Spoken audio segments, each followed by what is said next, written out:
If you've always wanted to help animal shelters but aren't exactly sure where your skill sets align when it comes to getting dogs and kittens a new home, this video is for you. Today we're going to go over 5 tips for a volunteer opportunity that you can do at any of your local animal shelters, and all you need is a phone or a camera or any device that will take pictures. For today's video, we're going to be at our local animal shelter, the Animal Defense League, and huge shout outs to our featured nonprofit. They are a great organization here that's a no-kill shelter in San Antonio, Texas. They actually work all across the country to ensure pets do not get euthanized, and instead they get adopted to a safe home from viewers like you.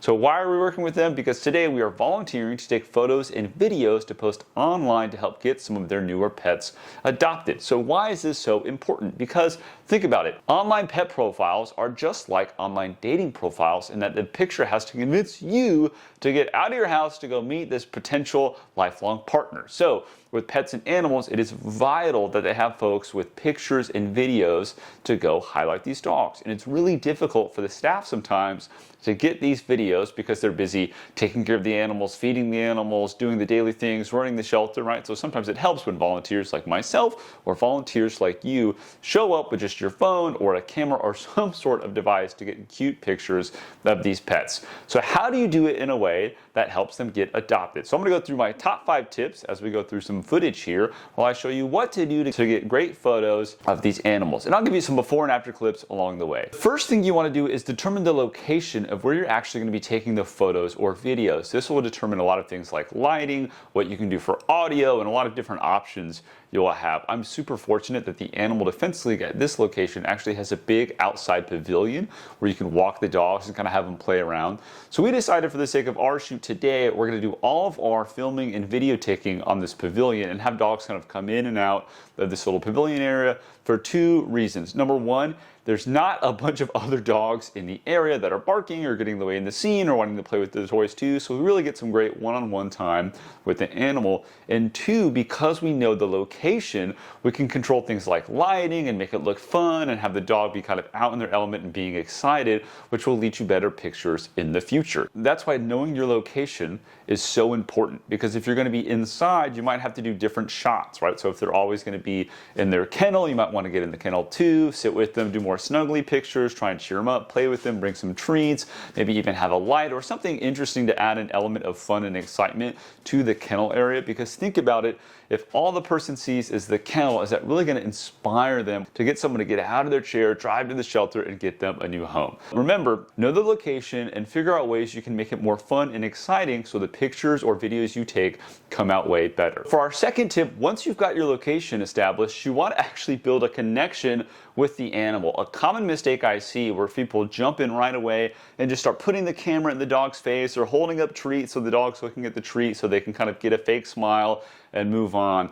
But in reality, if you want to get good action shots of the dog actually being happy, take 5 to 10 minutes and just sit down, bring yourself to the ground, let the dog smell you, actually get acquainted, and make a new little furry friend. You'd be shocked at how much better your photos will turn out if you just take some time and really let the dog know you're a friendly person and you're trying to help them out. I know this sounds ridiculous, but trust me, just like a human, you're going to look way more excited and happy to take a picture with someone you know versus a random stranger who shoves a camera in your face. Animals are just the same, so take a couple of moments. What I love to do, and I'll show you here in some of these clips, I actually sit down or lay on the ground. I might even move the camera out of the way just so the dogs, especially if they have a really shy temperament, can come up and smell me, see what I'm doing, let them naturally warm up to me. And then I'll start playing with them and they kind of slowly build their trust, and you'll just get way better pictures, right? So this is the first picture I took of a dog coming up versus the last couple of pictures I could take,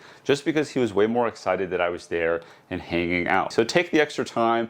Again, you're volunteering anyway, so just block off enough time in the day to go make a better connection with these animals, because it significantly increases the chances of them getting adopted. All right, so you've set up your location, you've made a connection with the pet. The next thing you have to do for tip number 3 is actually focus on the photo content that you're going to be creating, right? So we've done a lot of stuff beforehand. So for the photos you're looking for, you want to show personality and excitement in the pet. Again, you don't just want a general photo of the dog looking in some direction. Try and showcase what they're up to, right? If they're really into snuggling, show them holding on to you or being super cute or laying down. If they like to play, maybe do a silly pose where they're upside down. Do something more than just a generic shot where they look sad and not happy to be there, right? Again, you want a photo to be warm and inviting and exciting, where it looks like it captures the viewer like, oh man, I want to go meet this potential furry friend. All right, so tip number 4 is after you've gotten your photos and your videos, you want to do some post-processing. So this might sound super obvious, but I think a lot of volunteers forget that their job isn't just to go take a bunch of photos and email the poor staff, hey, here's 100 photos that I randomly took of these dogs. No. What you want to do is be taking notes the entire time, right? So I took all these photos for these dogs, and after every dog came in and out, I got their name, I got the animal details, I got their ID number, so if someone wants to adopt them out. And the reason this is super important is you want to provide an easy way for the staff to access the photos you took, right? If I just send you a random dump of 100 photos, that's not really valuable. It significantly decreases the likelihood of the staff even being able to use all the content that we just created. And don't include images that aren't great, right? So you might have taken 50 shots, just like you would if you were going out on a photo shoot. You take a whole bunch of images, but you may only give them 1 to 5, right? So give them the top couple of choices. And you might say, Nick, but I take so many good photos, I want to send them way more options.